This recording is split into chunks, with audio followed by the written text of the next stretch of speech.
반갑습니다. 잘 지내셨죠? 함께 기도할 수 있어서 감사하고 좋습니다. 우리 시편 127편 PRS 하시고 난 다음에 오늘도 한 번의 기도를 다 같이 가면 좋겠습니다. 개인 기도와 함께 회개 기도 그리고 또 중보하는 기도 같이 올려드리도록 하겠습니다. 우리 시편 127편입니다. PRS 부탁드립니다. 제 127편 솔로몬의 시, 곧 성전에 올라가는 노래. 여호와께서 집을 세우지 아니하시면 세우는 자의 수고가 헛되며 여호와께서 성을 지키지 아니하시면 파수꾼의 깨어있음이 헛되도다. 너희가 일찍이 일어나고 늦게 누우며 수고의 떡을 먹음이 헛되도다. 그러므로 여호와께서 그의 사랑하시는 자에게는 잠을 주시는도다. 보라, 자식들은 여호와의 기업이요 태의 열매는 그의 상급이로다. 젊은 자의 자식은 장사의 수중의 화살 같으니 이것이 그의 화살통에 가득한 자는 복되도다. 그들이 성문에서 그들의 원수와 담판할 때에 수치를 당하지 아니하리로다. 아멘. 네, 우리 내용에 비해서 음악이 너무 멋지네요. 네, 부탁합니다. 우리 같이 한번 기도하면 좋겠습니다. 여러분 시 127편 말씀 들으면서 어떤 생각 드셨는지요? 우리에게 참 많은 계획들이 있고 또 우리는 많은 노력들을 하고 살아갑니다. 그런데 오늘 127편 말씀을 보니 모든 것들이 하나님께서 내리시는 복에 달려 있다고 오늘 시 127편은 우리에게 말씀하십니다. 그렇죠. 우리가 많은 것 노력하고 또 때로는 많은 고민들을 하기도 하고 결정해야 될 것들도 많이 있고 참 쉽지 않습니다. 하나님께서 계셔야지만이 이 모든 것들이 온전하게 이루어지는데, 근데 너무도 걱정하지는 마세요. 여러분, 우리가 하나님께 기도하면서 결정한 그 일에 하나님이 늘 동행하신다라는 믿음 또한 필요한 줄로 믿습니다. 이 시간 개인 기도 하나님 앞에 올려드리고요, 오늘은 지오스를 위해서 함께 지오스를 위해서 함께 기도하는 시간, 중보 시간 가지도록 하겠습니다. 한 명 한 명 이름 불러가며 기도해 주시고, 행복한 소식의 여디디아를 위해서 우리가 두 가지 정말 중요한 기도 제목이 있습니다. 이제 회장, 부회장 선출을 하려고 합니다. 임원과 함께 사명자들도 세우려고 합니다. 여러분, 우리 여디디아에 온전하게 함께 공동체를 세워갈 그런 우리 임원을 위해서 기도해 주시기 부탁드립니다. 그리고 11월 17일 대운가족 블레싱 데이를 준비하고 있습니다. 여디디아는 52명, 약 52명의 초청가족 명단을 받았습니다. 우리 지금부터 함께 기도하면서 열매는 하나님께 맡기고 주께서 역사하시기를 간구하도록 하겠습니다. 이 시간 우리 소리내어서 함께 하나님 앞에 기도하도록 하겠습니다. 예배와 그리고 여러분의 영성을 위해서 하나님께 기도드리도록 하겠습니다. 기도합시다. 살아계신 하나님 감사합니다. 하나님 아버지, 우리가 주님 앞에 나와왔사오니 아버지 하나님께서 우리의 가운데 함께하여 주시고 우리의 생각하는 것과 우리의 결정하는 것과 우리의 모든 인생 가운데 하나님 함께해 주시기를 간절히 원합니다. 사랑하는 주님, 우리가 많은 것들을 수고하고 하나님 앞에 계획을 세우고 또 노력하며 일찍 자고 하나님 늦게 눕지만 또 수고하고 떡을 먹지만, 그러나 주께서 집을 세우시지 아니하시면, 여호와께서 함께 하시지 아니하시면, 하나님께서 우리와 동행하시지 아니하시면, 하나님의 우리의 마음을 만지시지 아니하시면 이 모든 것들이 헛된 것들을 임을 우리가 깨닫기 원합니다. 하나님, 지금이라도 하나님 앞에 무릎 꿇게 하시고 지금이라도 하나님의 인도하심에 대하여서 우리가 순종하고 나갈 수 있도록 도와주시기를 간절히 원합니다. 하나님 아버지, 우리의 삶에 많은 문제들이 있습니다. 주님 앞에 기도하고 고백합니다. 또 때로는 하나님 앞에 우리가 죄를 지으며 살아가기도 합니다. 하나님 용서하여 주시옵소서.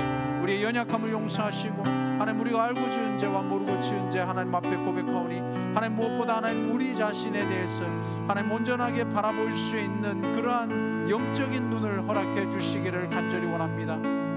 스스로 하나님 앞에 있어서 죄 없다 하지 아니하게 해주시고 스스로 하나님 앞에 있어서 교만한 삶을 살아가지 않도록 도와주시고, 하나님 아버지 앞에 있어서 우리의 스스로를 돌아볼 수 있도록 성령 하나님 날마다 우리를 깨워주시고, 성령 하나님께서 날마다 우리의 삶 가운데 간섭하시고 개입하여 주시기를 간절히 원합니다.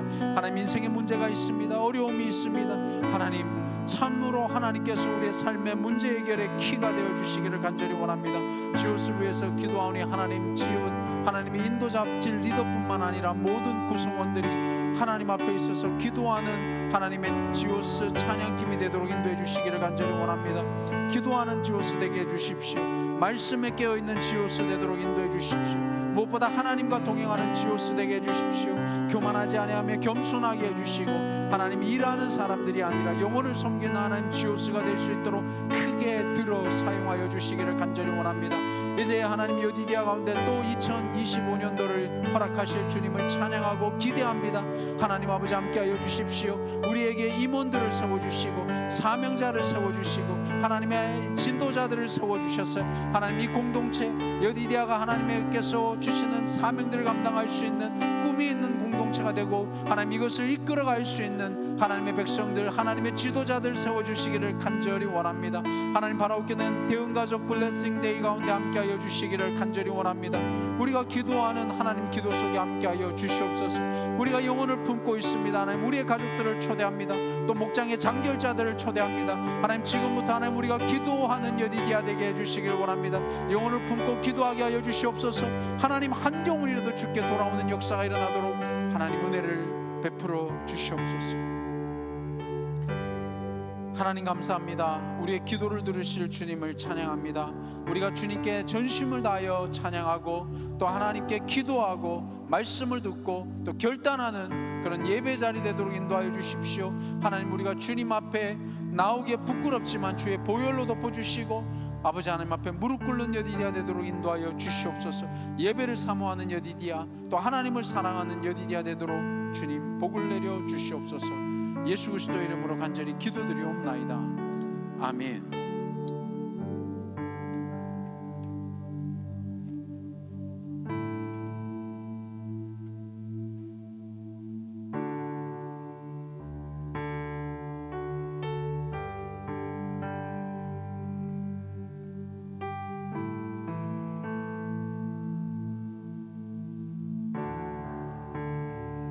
여러분 안녕하세요. 반갑습니다. 잘 지내셨나요? 네, 오늘은 옆에 분과 또 앞뒤 분과 한번 인사해 볼까요? 잘 오셨습니다. 잘 오셨습니다. 네. 감사합니다. 네, 오늘도 우리가 이 자리에 예배하기에 모였습니다. 참 주님께서는 우리에게 모든 것을 내어 주셨는데 우리가 주님께 드릴 수 있는 것은 아무것도 없는 것 같아요. 그렇지만 주님께서 우리를 한 사람 한 사람 이 자리로 부르신 그 부르심에 순종하여 우리가 작지만 주님을 예배하고자 하는 그 진솔하고 진실된 마음 하나만을 가지고 오늘도 하나님만을 찬양하며 예배하며 나아가기 원합니다. 그렇게 결단하기 원하시는 분들은 우리 함께 자리에 일어나셔서 그 주님께 우리의 마음의 모든 것들 내어드리고 함께 찬양하며 나아가겠습니다.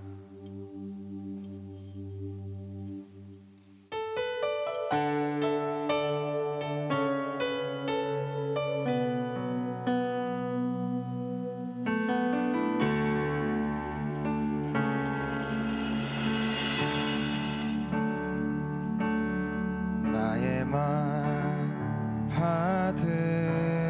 받으소서.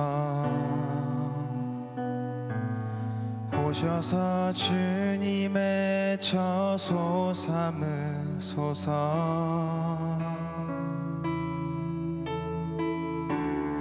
나의 전부이신 주여 내 맘을 받아주소서. 나의 맘 받으소서. 오셔서 주님의 저소 삼으소서.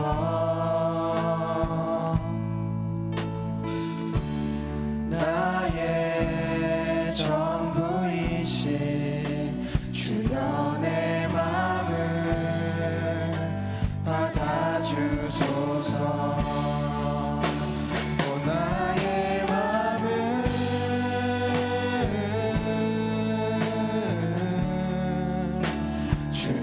주님께 열었으니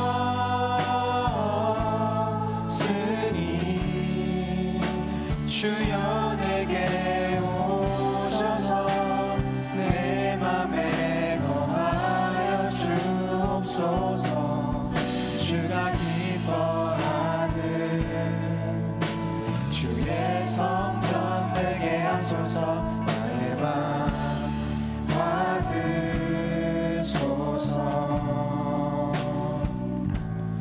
오셔서 주님의 저소 삼으소서.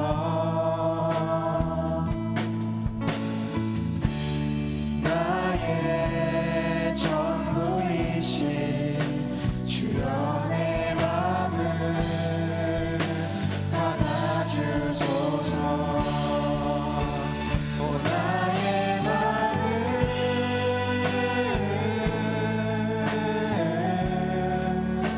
주님께 열었으니 주여 내게 오셔서 내 안에 거하여 주옵소서. 주가 기뻐하는 주의 성전 되게 하소서. 나의 맘 받으소서.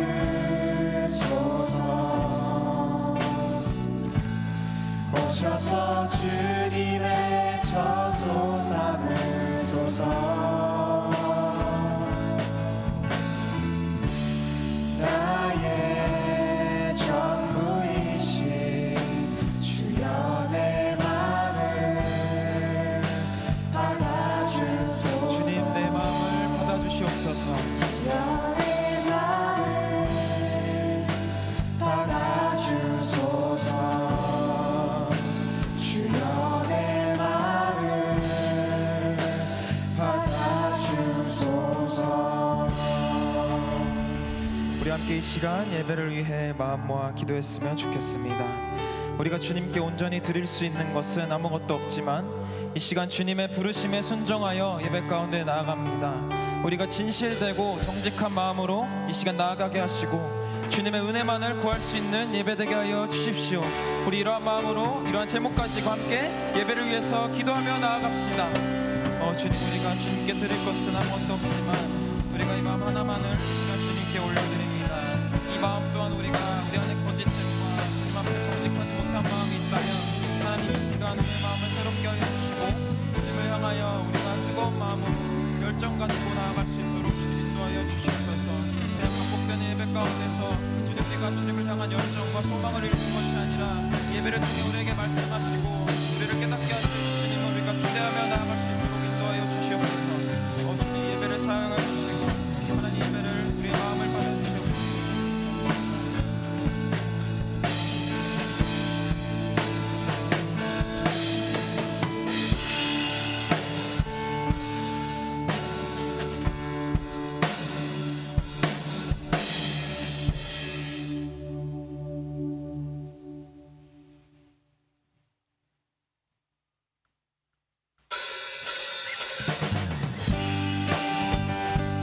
예배를 받으시고 우리 소망 되신 주님을 기쁜 마음으로 찬양하며 나아갑시다.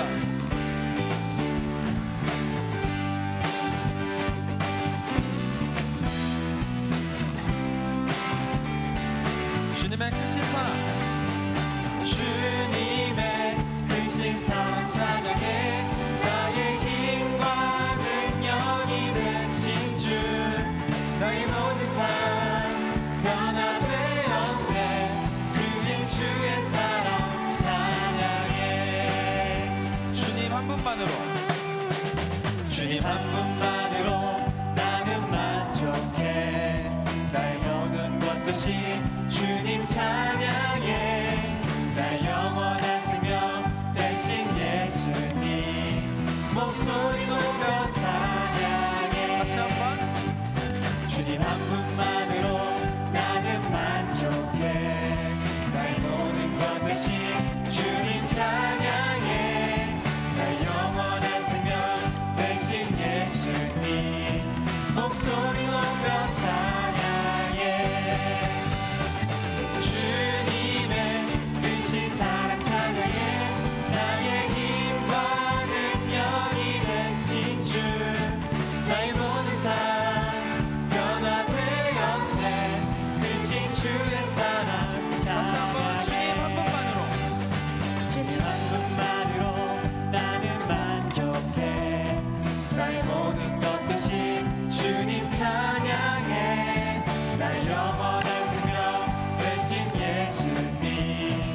목소리 높여 찬양해 주님의 크신 사랑 찬양해 나의 힘과 능력이 되신 주 나의 모든 삶 변화되었네 크신 주의 다시 한번 처음부터 찬양해 주님 한 분만으로 나는 만족해 나의 모든 것 대신 주님 찬양해 나의 영원한 생명 되신 예수님 목소리 높여 찬양해 주님의 크신 사랑 찬양해 나의 힘과 능력이 되신 주 나의 모든 삶 변화되었네 크신 주 이번에는 우리 여러분의 목소리로 고백합시다. 주님의 크신 사랑 찬양해 나의 힘과 능력이 되신 주 나의 모든 삶 변화되었네 크신 주의 사랑 찬양해 주님의 크신 사랑 찬양해 나의 힘과 능력이 되신 주 나의 모든 삶 변화되었네 크신 주의 사랑 찬양 크신 주의 사랑 크신 주의 사랑 찬양해 오늘도 우리에게 크신 사랑 베푸시는 그 주님께 감사의 박수 올려드립시다.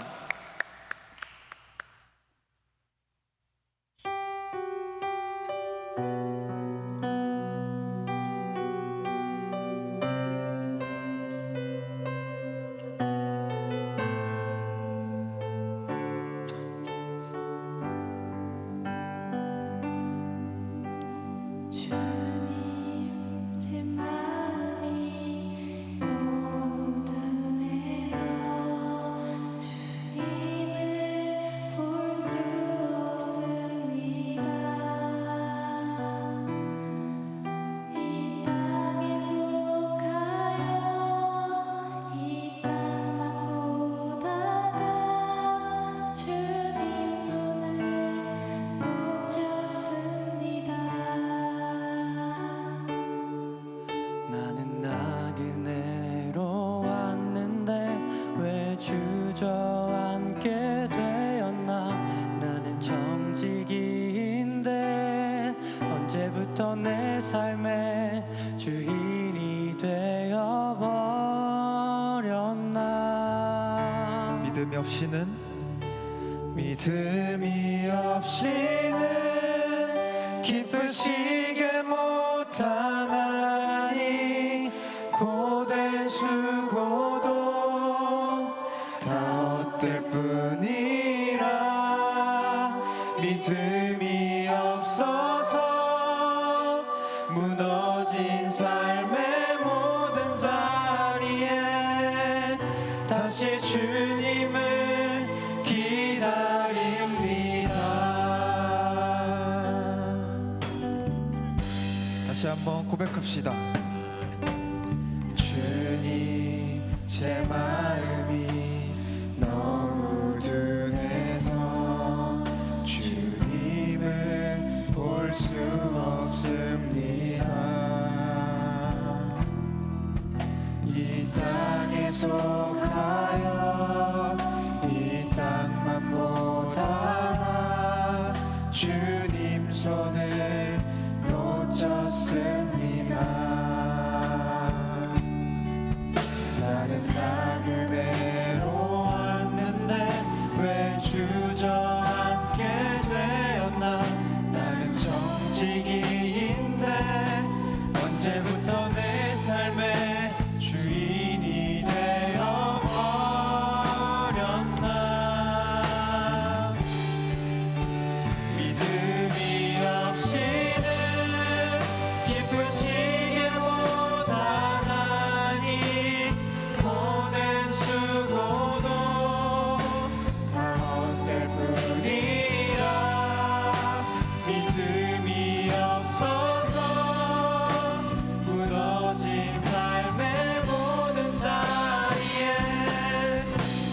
주님을 기다립니다. 믿음이 없이는 기쁘시게 못하나니 고된 수고도 다 헛될 뿐이라.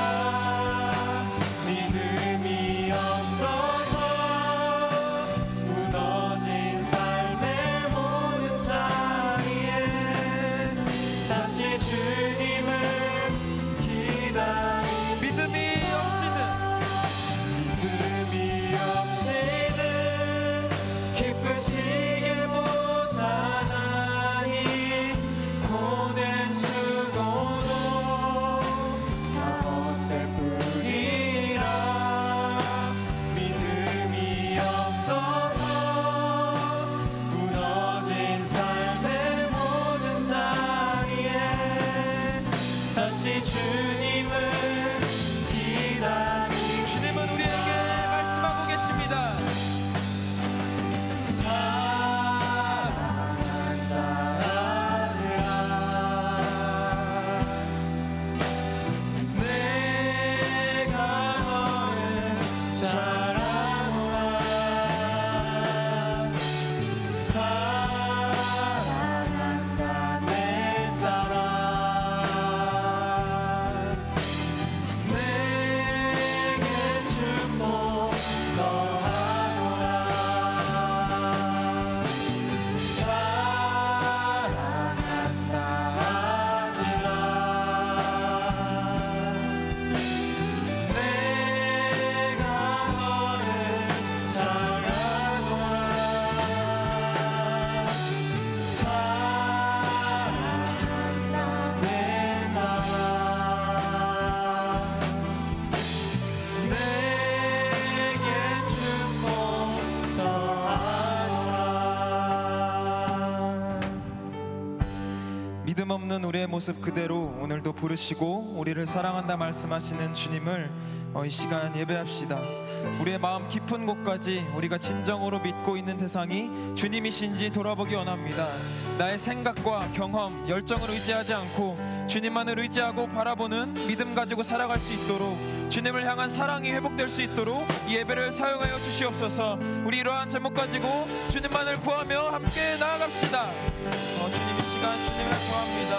하나님, 이 마음 가운데 묻어졌던 예배를 향한 열정들이 있다면 주님 이 시간 다시 한번 회복시켜 주시고, 우리를 사랑한다 말씀하신 주님께 우리가 나아가오니 주님을 향한 마음과 주님을 향한 열정들을, 주님을 향한 사랑을 주님 이 시간 회복시켜 주시옵소서. 하나님, 나의 생각과 경험을 의지하지 않게 하여 주시고 우리의 주인 되시고 우리 아버지 되시는 그런 주님만을 의지하며 나아갈 수 있도록 인도하여 주시옵소서. 하나님, 예배를 사용하여 주시고 지체들의 마음 가운데 모든 마음이 되면서 이 시간 예배를 사용하셔서 회복시켜 주시옵소서. 하나님의 주인이 되어주셔서 그런 어떠한 것들이 틈타지 못하도록 주님께서 지켜주시고, 하나님 예배가 우리가 온전히 주님께 드려지는 주님께서 받으시는 예배 될 수 있도록 함께하여 주시옵소서.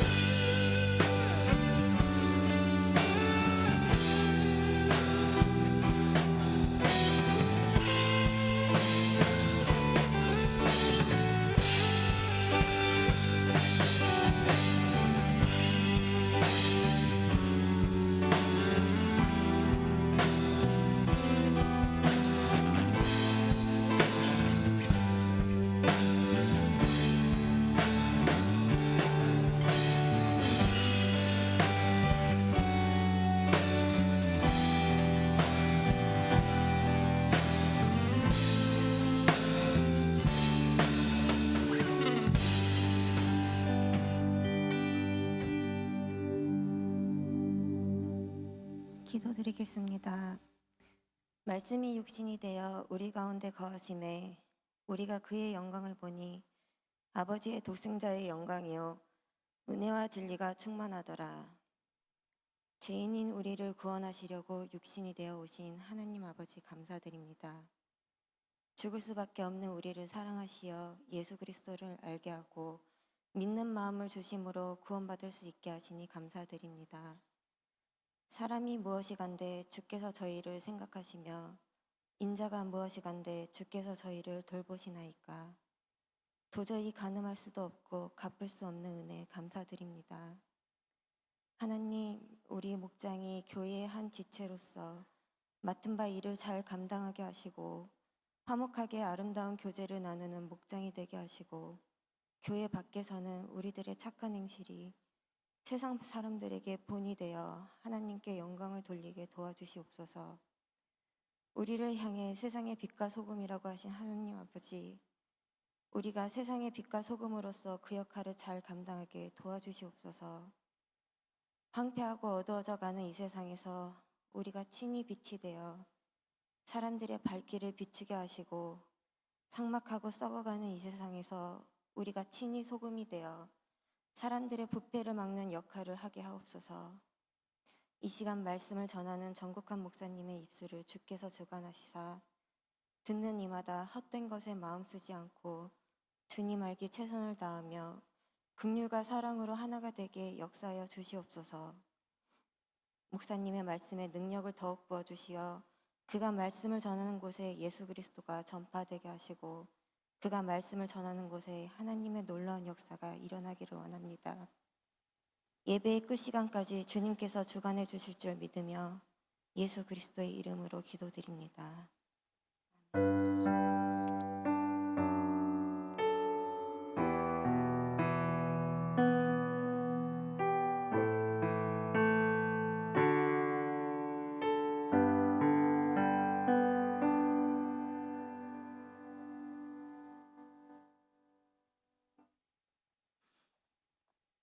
예, 반갑습니다. 감사합니다. 우리 또 부서에서 섬기시느라고 수고 많았고 지금 또 우리 사랑부죠. 다른 부서들 섬기로 또 가신 분들도 계시고 그런 상황인 것 같습니다. 사랑하는 여러분, 하여튼 이 지금 드리는 예배 시간을 통해서 영적으로 또 위로와 힘을 얻고 그런 시간이 됐으면 좋겠습니다. 근데 제일 좋은 것은 이 위로도 중요한데 그러니까 힘을 얻고 우리의 이 좀 본질을 찾아가는 그런 예배 시간이 되었으면 좋겠습니다. 우리 시간 환영의 시간 좀 가지도록 하겠습니다. 함께 자리에서 일어나셔서 가서 인사하는 시간 가지도록 하겠습니다.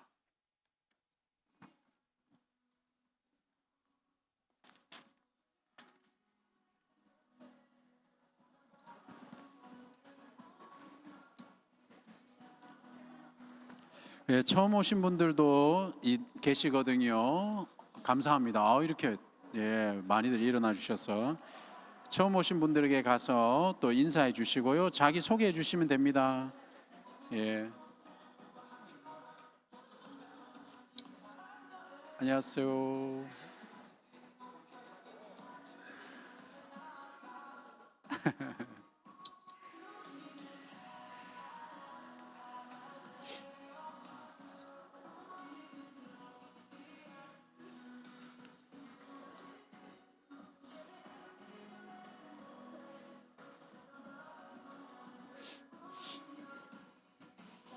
감사합니다. 고맙습니다. 우리 다 같이 일어나는 그날까지 한번 노력을 하도록 하겠습니다. 오늘 하나님의 말씀은 로마서 11장 11절부터입니다. 13절부터입니다. PRS 부탁드리겠습니다. 내가 이방인인 너희에게 말하노라. 내가 이방인의 사도인 만큼 내 직분을 영광스럽게 여기노니 이는 혹 내 고륙을 나무쪼록 치게 하게 하여 그들 중에서 얼마를 구원하려 함이라. 그들을 버리는 것이 세상의 화목이 되거든 그 받아들이는 것이 죽은 자 가운데서 살아나는 것이 아니면 무엇이리요. 제사는 처음 익은 곡식가루가 거룩한즉 떡덩이도 그러하고 뿌리가 거룩한즉 가지도 그러하니라. 또한 가지 얼마가 꺾이었는데 돌 감람나무인 내가 그들 중에 접붙임이 되어 참 감람나무 뿌리의 진액을 함께 받는 자가 되었은즉 그 가지들을 향하여 자랑하지 말라. 자랑할지라도 내가 뿌리를 보존하는 것이 아니요 뿌리가 너를 보존하는 것이니라. 그러면 내 말이 가지들이 꺾인 것은 나로 접붙임을 받게 하려 함이라 하리니 옳도다. 그들은 믿지 아니함으로 꺾이고 너는 믿음으로 섰느니라. 높은 마음을 품지 말고 도리어 두려워하라. 하나님이 원가지들도 아끼지 아니하셨은즉 너도 아끼지 아니하시리라. 그러므로 하나님의 인자하심과 준엄하심을 보라. 넘어지는 자들에게는 준엄하심이 있으니 너희가 만일 하나님의 인자하심에 머물러 있으면 그 인자가 너희에게 있으리라. 그렇지 않으면 너도 찍히는 바 되리라. 그들도 믿지 아니하는데 머무르지 아니하면 접붙임을 받으리니 이는 그들을 접붙이실 능력이 하나님께 있습니다. 내가 원 돌 감람나무에서 찍힘을 받고 본성을 거슬러 좋은 감람나무에 접붙임을 받았으니 원 가지인 이 사람들이야 얼마나 더 자기 감람나무에 접붙이심을 받으리야.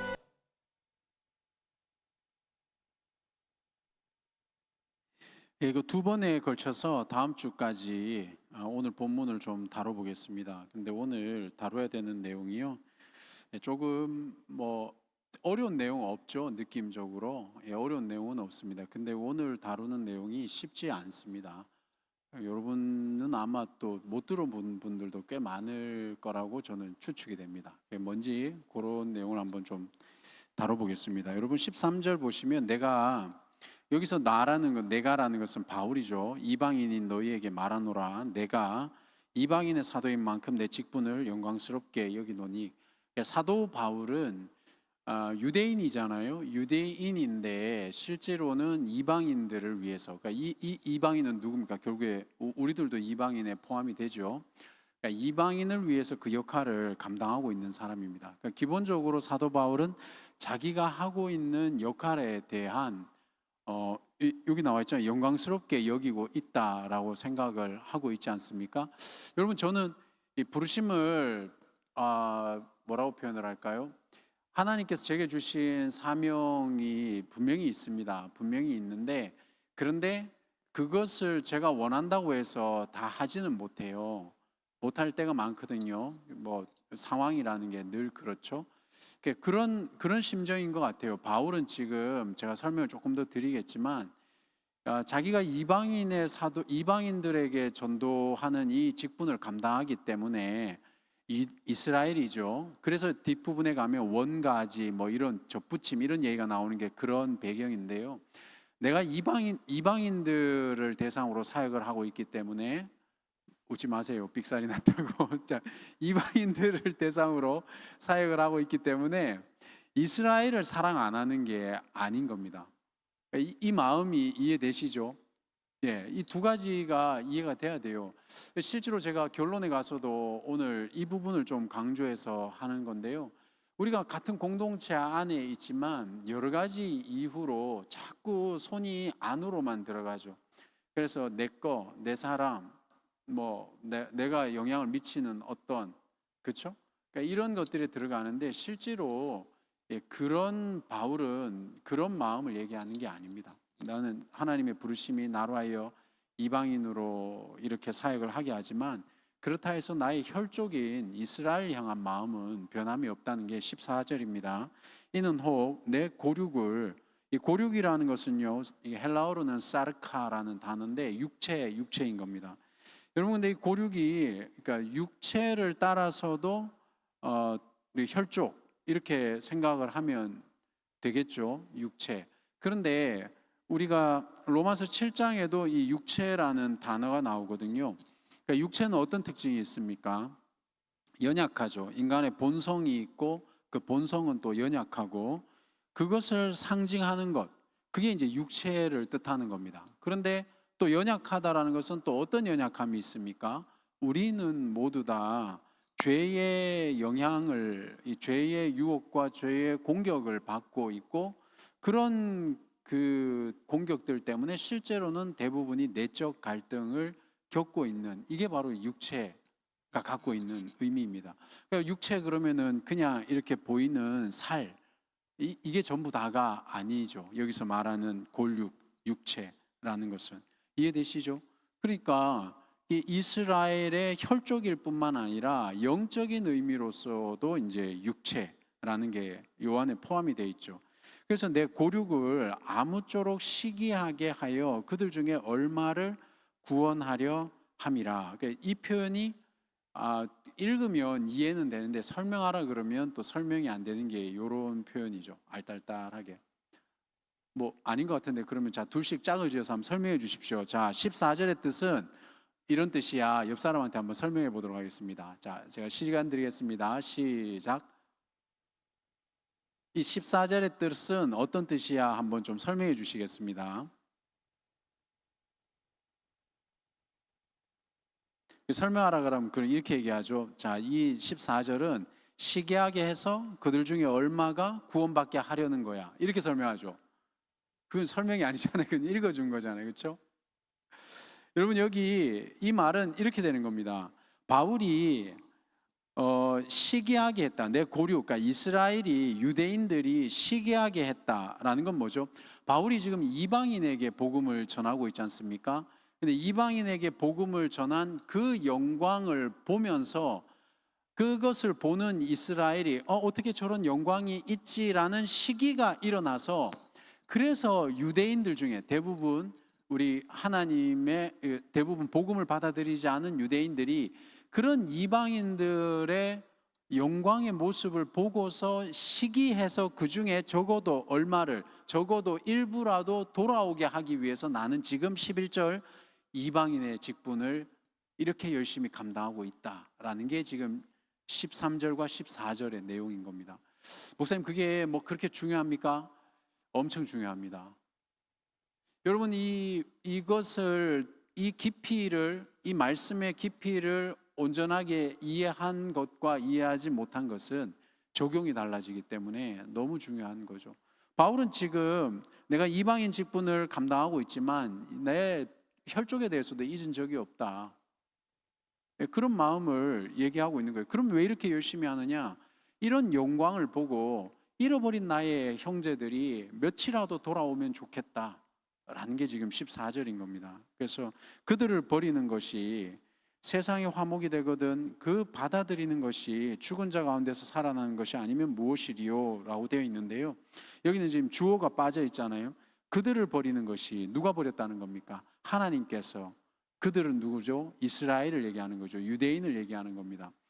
우리가 흔히 이스라엘은 선민이라고 해서 하나님은 왜 이스라엘만 선택하셨냐 뭐 이런 표현을 하지만 실제로 이게 하나님의 계획에 있어서의 구원 역사에 있어서의 이게 정말 이 신비라고 할까요? 그렇게밖에 표현이 안 되는 게 지금 15절입니다. 여러분 하나님께서 그들을 버리셨다는 거예요. 근데 그들을 버리셨기 때문에 세상이 화목하게 되거든. 그 뭡니까? 13절 얘기하는 거죠. 이스라엘이 복음을 받아들이지 않았기 때문에 바울은 그 복음을 가지고 어디로 갔습니까? 이방인들에게 갔잖아요. 그래서 이방인들에게 갔기 때문에 세상에 화목이 됐다라는 표현이 되는 겁니다. 여러분 이스라엘의 그러한 이 하나님의 복음을 받아들이지 않았기 때문에 우리에게까지 지금 뭐가 전달이 된 겁니까? 복음이 전달이 된 거죠. 화목하게 되거든. 그 받아들이는 것이 죽은 자 가운데서 살아나는 것이 아니면 무엇이리요? 이렇게 돼. 하나님이 만일에 자 버리는 것, 받아들이지 않았는데도 세상에 화목이 되면 지난주에 말씀드렸던 것과 지금 같은 그런 문맥이 반복이 되고 있는 거죠. 만일에 하나님이 그들을 받아들이시게 되면, 그러니까 받아들이지 않았는데도 세상이 화목해지면, 만일에 이 유대인들이 하나님께 받아들이시게 되면 죽은 자 가운데서 살아나는 것이 아니면 무엇이리요? 그러니까 죽은 사람들 가운데서 살아나는 삶을 주심이 아니고 뭐겠느냐라는 게 이 문장입니다. 근데 잘 이해가 되십니까? 제가 그것을 지금부터 한 10여 분 좀 풀어서 설명을 드리도록 하겠습니다. 여러분, 이 15절의 구조와 의미가 그렇게 단순하지가 않습니다. 단순하지가 않다라는 건 뭐죠? 딱 읽었을 때 직감적으로 뜻이 나에게 전달이 안 된다는 겁니다. 하나님의 일하심을 우리는 보통 그래서 이런 면들 때문에 신비 혹은 역설로 생각할 수밖에 없는데요. 이렇게 역설로 생각되는 것이 바로 이 죽음과 생명의 관계가 그렇습니다. 여러분 기본적으로 기독교는 어떤 종교입니까? 죽어야 사는 게 이 기독교의 특징이 있죠. 예수께서 죽으셨죠. 예수님의 말씀도 한 알의 밀알이 땅에 떨어져서 죽지 아니하면 죽어야 되는 거죠. 우리 공동체는 어떻게 구성이 됩니까? 누군가의 기도와 눈물과 희생과 죽기까지는 아니지만 그게 뭐예요? 죽어가는 과정이잖아요. 그러니까 누군가의 그런 것이 있기 때문에 누군가의 생명이 살아나는 것. 이게 기독교의 특징이거든요. 근데 가장 기본적으로 예수께서 우리를 위해서 어떤 일을 하셨습니까? 죽으셨죠. 그래서 예수께서 우리를 위해서 죽으심으로 우리는 뭐가 죽었습니까? 우리의 죄가 죽은 겁니다. 요새 뭐 유행하는지 잘 모르겠지만 어제 제가 저기 설교 준비하다가 잠깐 쉬려고 이렇게 TV 프로그램 하나를 봤는데 제목이 뭐였지? 지옥에서 온 판사 맞습니까? 맞습니까? 예. 그거 봤어요? 예. 거기 보니까 한 명이 나와가지고 교회에, 멋진 교회에 그 넓은 본당에 혼자 앉아서 기도하는 거죠. 하나님 감사합니다. 나에게 이런 복을 주셔서 감사합니다.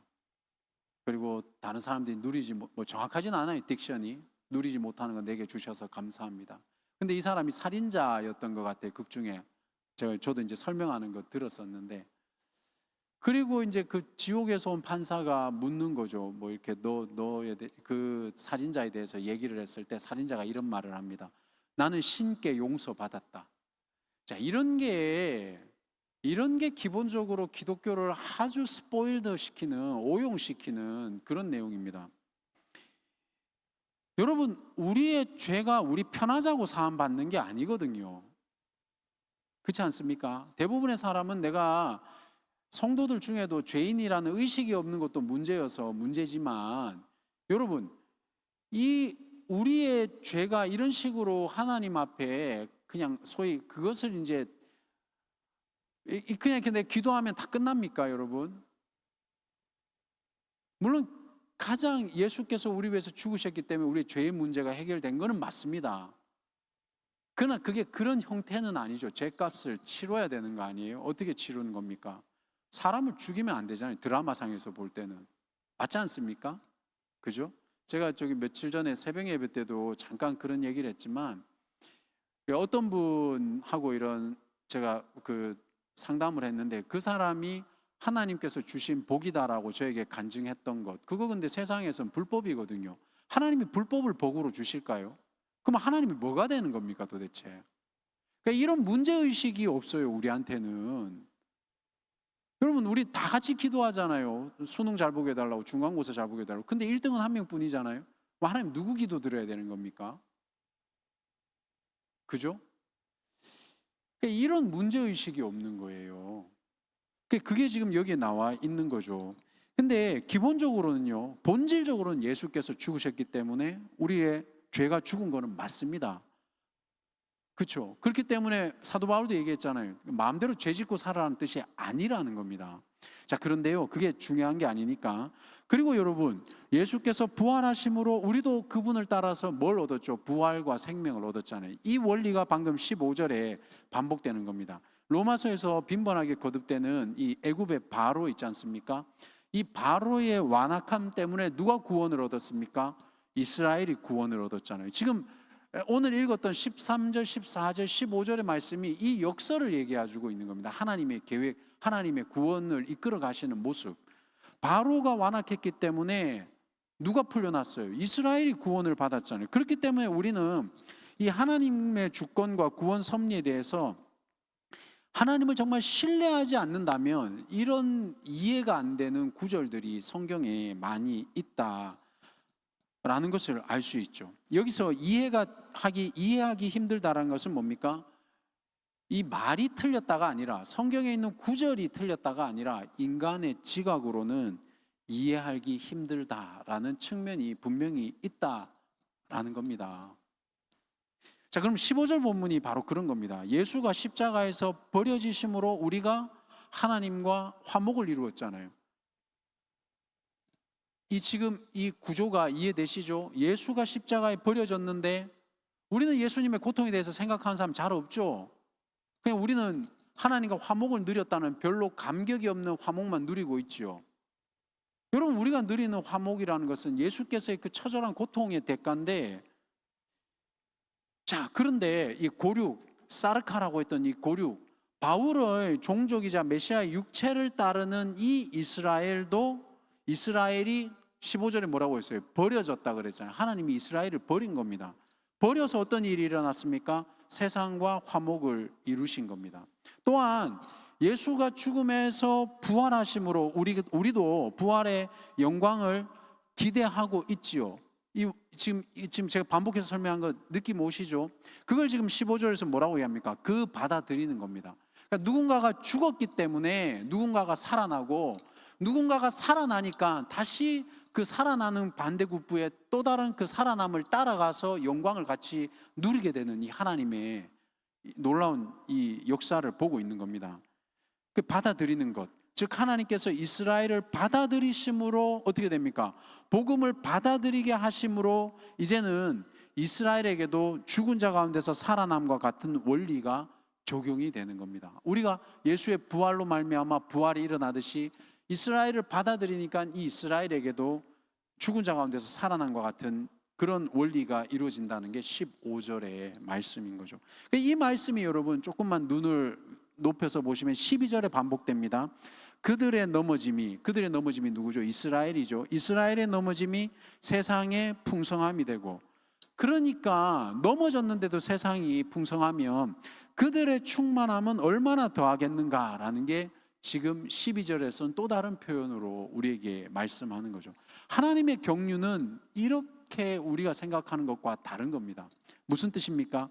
하나님은 이렇게 실패 속에서도 역사하시고 성공처럼 보이는 상황 속에서도 역사하신다라는 겁니다. 무슨 뜻이죠?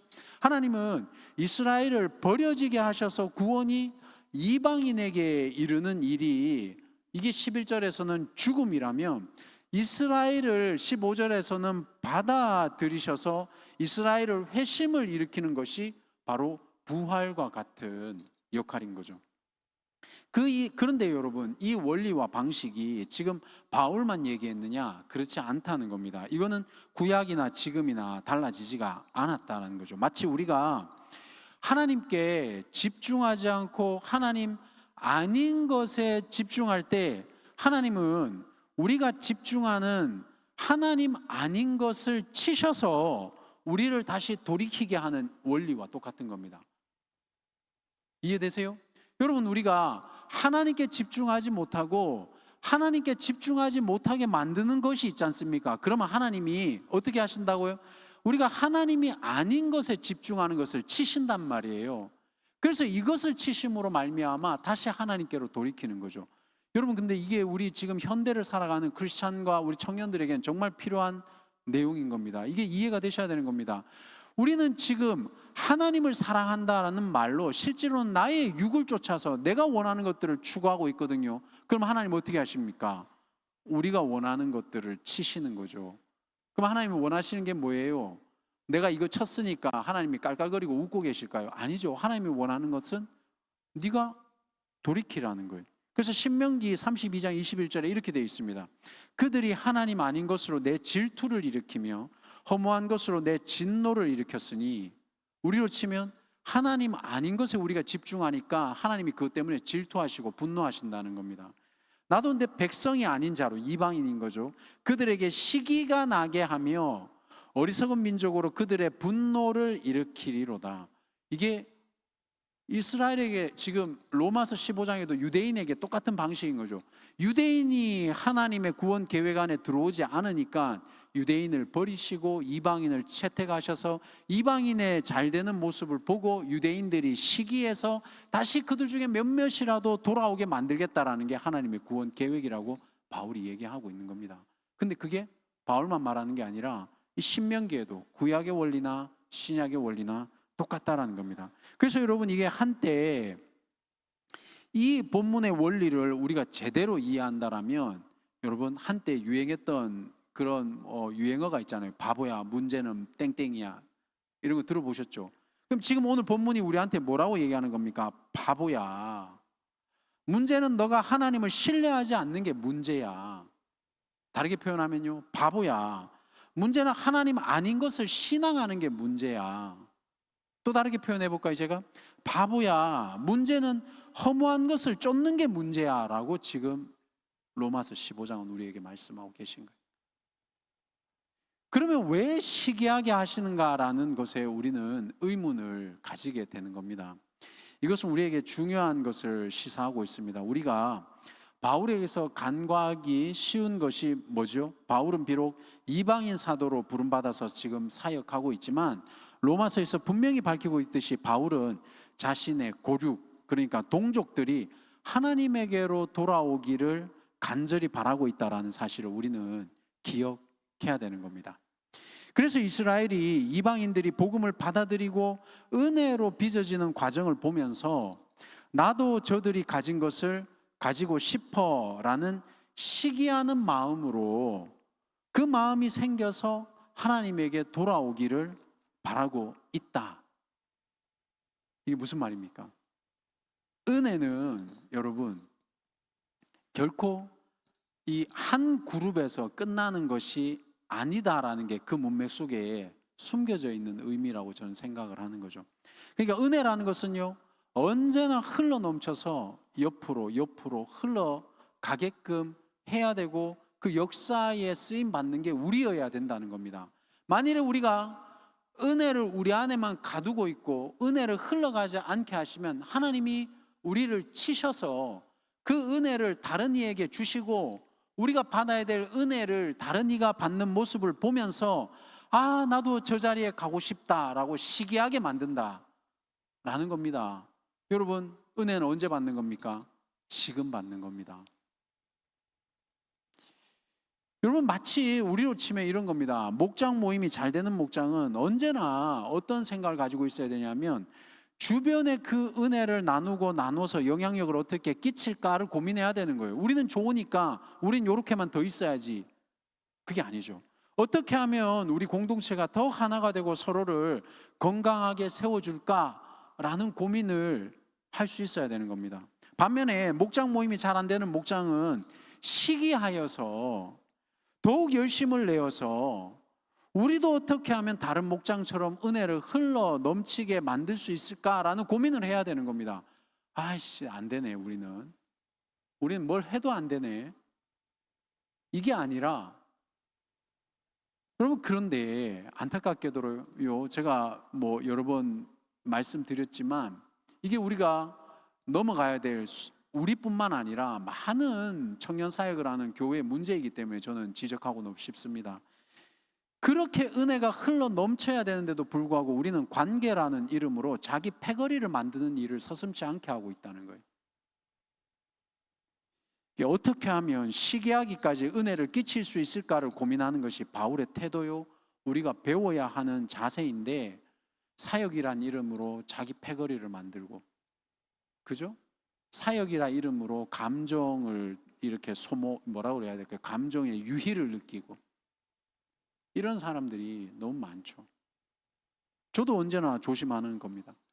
언젠가 제 제자 한 명이 일본에서 있다가 다시 일본으로 나가기 위해서 잠깐 한국에 들어왔을 때 제가 밥 먹으려고 차를 탔는데 이제 여러 명이 타니까 이 친구가 제가 자리가 없어서 이제 앞에 앉으라고 했거든요. 그러니까 저한테 그 얘기 하더라고요. 그때 이제 제가 선교사였으니까 선교사님 제가 앞에 앉아도 되나요? 그러길래 제가 그랬죠. 앞에 앉아도 된다.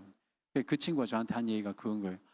처음이에요. 제가 선교사님이 운전하는 차량에 옆에 앉아본 적이 처음이에요. 이렇게 표현을 하더라고요. 여러분, 이게 무슨 얘기냐 하면 사역자라고 해서 성적으로 유혹을 안 받거나 성적으로 언제나 깨어 있는 거 아니거든요. 하물며 우리는 항상 조심해야 되지 않겠습니까? 근데 사역이라는 이름으로, 교제라는 이름으로 우리는 알게 모르게 감정의 유희를 즐긴단 말이죠. 그게 나쁘냐, 좋냐 나쁘냐의 문제가 아닌 겁니다. 그죠? 그건 좋냐 나쁘냐의 문제가 아니에요. 사람이기 때문에 어쩔 수 없는 거예요. 그러나 날마다 스스로를 사도 바울의 표현으로 자기를 치지 않으면 우리는 언제든지 넘어가는 사람들이라는 거예요. 한두 명이 아닙니다. 너무 좋아서 교제하고 난 다음에 금방 식어버린 사람을 많이 보죠.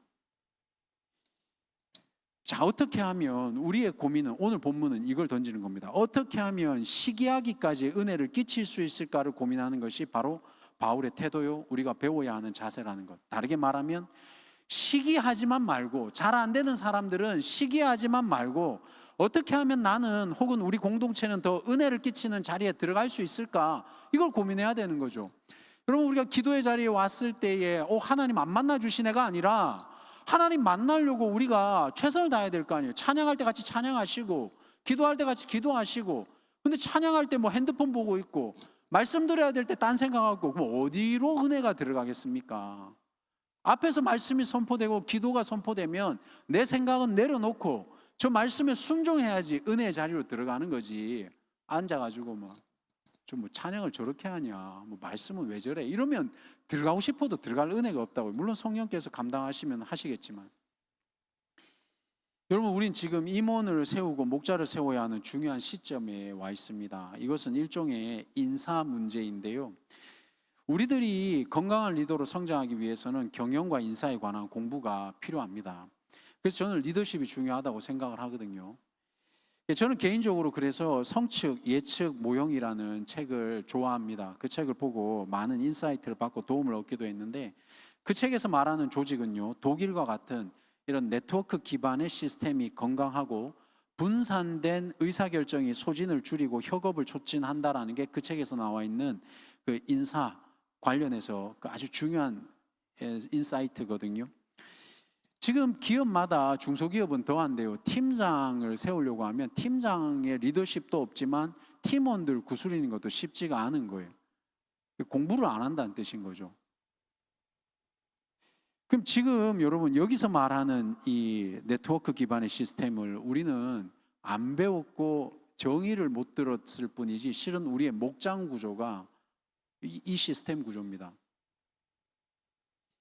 네트워크 기반의 시스템. 우리는 수평 구조에, 특히 우리 침례교는 수평 구조 아닙니까? 그죠? 여러분, 그래서 조직이라는 것은 적재적소에 사람을 배치하고 시스템을 움직이는 게 핵심이라는 거예요. 근데 목자를 통해서 목장을 운영하는 이유가 바로 이 목자의 리더십을 키우기 위함이고, 동시에 이 수평적 구조를 잡아가기 위한 기본이기 때문에 목장과 목자를 세우는 겁니다. 이 과정을 통해서 여러분, 목자는 역량이 키워지는 거고, 목자만 저렇게 고생해야지라고 목원들이 생각하는 게 아니라, 나 역시도 수평적 리더십 구조에, 다르게 표현하면 누군가가 하향 리더십을 발휘하면 누군가는 상향 리더십을 발휘할 줄 알아야 되는 거예요. 카톡 보내면 답장 좀 보내주시고, 예? 전화를 하면 받아주고, 부재중 다 찍혀 있잖아요. 왜 전화를 안 하고 그러냐고.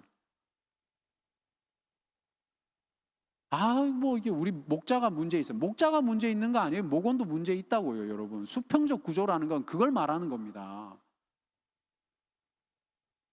여러분들은 은연중에 끌고 가는 거 싫어하잖아요. 근데 말도 안 들어요.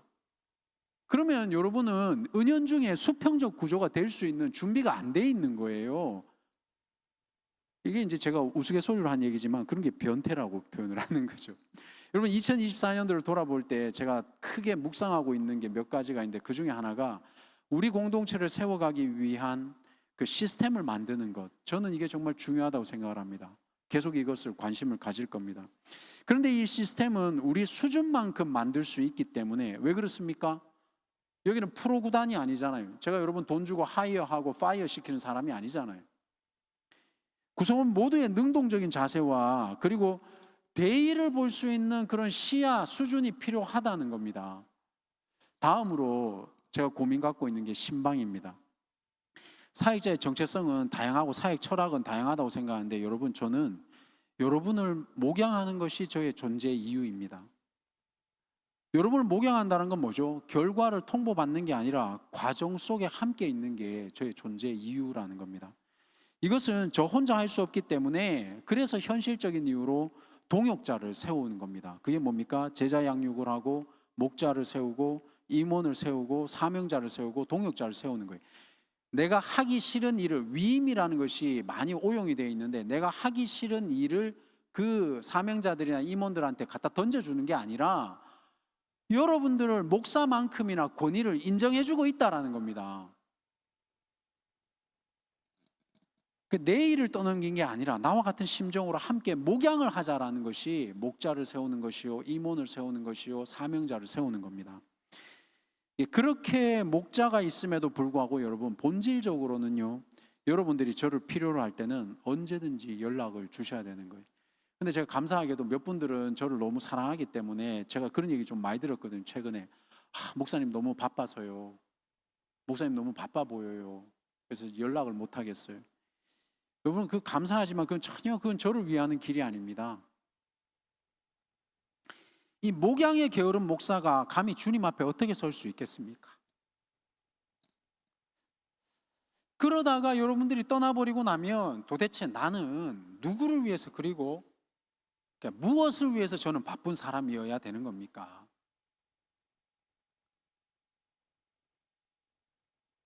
공동체를 세워가고 공동체의 시스템을 만들어가는 것, 그것은 본질적으로는 우리 모두의 일입니다. 누가 봐도 시기할 만한 여디디아를 만들어가는 것, 그건 우리가 해야 되는 일이라는 거죠. 네가 해라, 나 이거 귀찮다, 이거 아니라고요. 내가 하고 싶은 일만 하는 것, 그런 거 아니라고 여러분 말씀드렸죠. 그리고 여러분, 우리의 공동체가 지나가는 사람이 보기만 해도 시기할 만큼 매력적인 여디디아로 우리가 함께 만들어 가야 되는 거예요. 지금 우리 한국 교회는 이제 얼마 안 있으면요, 지금 현재 한국 교회가 1000만 그리스도인이 지금 500만, 600만까지 떨어졌거든요. 요거 몇 년 안 가면요, 금방 확 꺾일걸요. 왜 그렇습니까? 고령화잖아요. 엄청나게 고령화거든요. 제가 묻고 싶어요, 여러분. 그런데 수도권에는요, 그래도 이런 것을 큰 교회들은 잘 못 느끼는 교회들이 꽤 많습니다. 왜 그렇습니까? 다 서울로 가잖아요. 지방에는 장난 아니거든요. 근데 더 안타까운 건 뭔지 아십니까? 나름대로 예수 믿는다라는 그리스도인들이 편하게만 신앙생활 하려고 그래요. 근데 그게 문제의식을 전혀 안 가지고 맨날 그들은 교회를 비판을 해요. 내가 달라질 생각은 전혀 없고, 남이 달라져야 되고, 남의 공동체가 달라져야 되고, 저기 좋은 공동체네, 그러니까 글로 가. 저기 설교가 좋네, 그리고 가. 저기 모임이 좋네, 그러니까 글로 간다고. 우리 공동체의 매력적인 모습은 우리가 만들어가는 거예요. 예배 몇 번 드렸네, 캠프 몇 번 갔네, 수련회 이번 여름에는 내가 캠프 8번 갔네, 7번 가니까 아무 쓸데없는 거예요. 그거 전부 다. 뭐가 달라졌냐고요, 도대체 우리 삶에. 각자의 개인기가 아니라 시스템을 만들어야 되는 겁니다. 우리는 여기에 안주할 수는 없습니다. 모두가 자신을 돌아보고 한 발 더 성장과 성숙의 길을 선택하는 것, 이게 우리 여디디아가 함께 풀어가야 될 숙제가 아닐까, 저는 그렇게 기도하고 있습니다. 제가 더 깊은 얘기를 드리고 싶지만, 그러나 교회는 저 혼자만 신앙생활을 하는 곳이 아니기 때문에 저의 얘기를 더 하지 못하는 안타까움이 있습니다. 한 가지 분명한 것은요, 그럼에도 불구하고 저는 여러분들에게 확실하게 감히 말씀을 드리지만, 제 마음에 드는 사람들과만 함께 사역하지 않을 겁니다. 그런 사당화를 만드는 사역은 절대 하지 않을 거라고요. 여디디아는 누구라도 그런 생각을, 저와 같은 생각을 가지고 같은 방법을 추구해야 될 것입니다. 여기 어떤 누구도요, 사당화를 만들어서는 안 된다. 우리의 공동체가. 여러분, 함께 갑시다. 남들이 보고, 다른 목장이 봐도, 그리고 또 다른 공동체가 우리를 봐도 시기할 만큼, 그렇게 시기해서 뭐 좋다 이게 아니죠. 그 모습을 보고 영혼들이 돌아올 만큼 좋은 공동체, 시기할 만큼 좋은 공동체, 내가 시기할 만큼 노력하는 공동체, 이게 바로 우리 현재에 우리에게 주어진 과업이며 우리의 기도 제목입니다.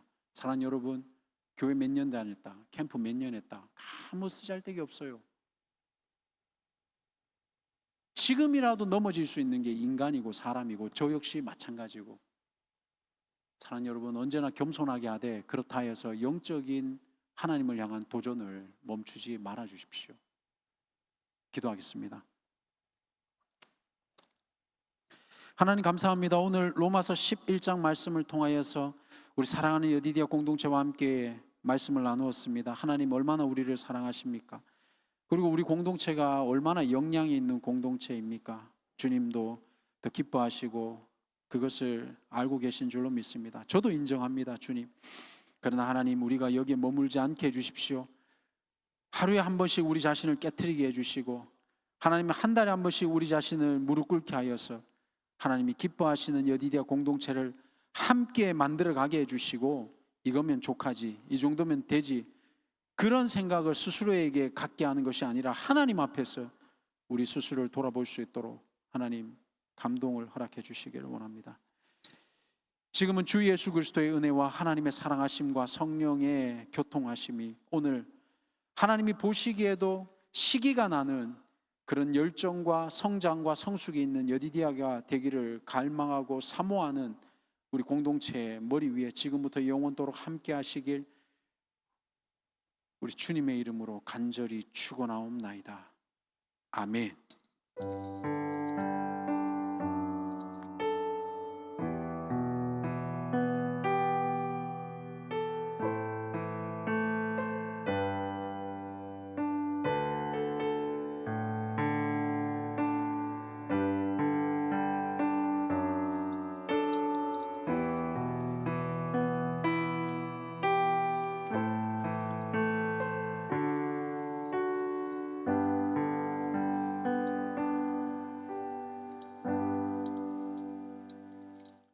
네, 광고하러 나온 윤희삭 전도사입니다. 첫 번째 소식부터 보겠습니다. 2025 회장 부회장 선출 공고입니다. 2025년 여디디아 회장과 부회장을 모집합니다. 선거 방식은 침례자 입후보 중에 회장을 먼저 선출한 후에 부회장을 선출합니다. 임기는 1년이며 문의는 정국한 목사님께 해주시면 감사하겠습니다. 밑에 공고를 한번 볼까요? 네, 밑에 이제 바로 밑에 있는 선출 공고를 한번 보겠습니다. 1번에 대내 외적인 여디디아의 대표로서 25년도 여디디아의 방향성과 사역 진행 행들을 기획하며 총괄합니다. 2번 신앙과 생활에 있어서 지체들의 모범이 되어야 합니다. 3번 여디디아 예배 및 사역에 적극적으로 동참하여야 합니다. 하나님께서 주신 비전을 품고 여디디아를 사랑으로 섬기며 헌신할 25년도 회장을 선출하고자 합니다. 지원과 추천 모두 가능하며 충분히 기도 후 결정해 주시기를 부탁드립니다. 다음 소식입니다. 영혼을 품는 사랑의 축제 대흥가족 블레싱데이. 11월 17일 주일 오후 2시 여디디아 예배는 대흥가족 블레싱데이로 드려집니다. 여디디아는 현재 52분의 초대 가족을 작정했습니다. 위에서 함께 기도해 주시면 감사하겠습니다. 다음입니다. 11월 1일 자녀 축복 기도회는 다니엘 청소년부와 여디디아 청년대학부의 주최로 드려집니다. 11월 자녀 축복 기도회에 함께 모여 기도합시다. 원하시는 간식을 있으시면은 사명자분들께 제안해 주셔도 좋을 것 같습니다. 다음입니다. 새벽에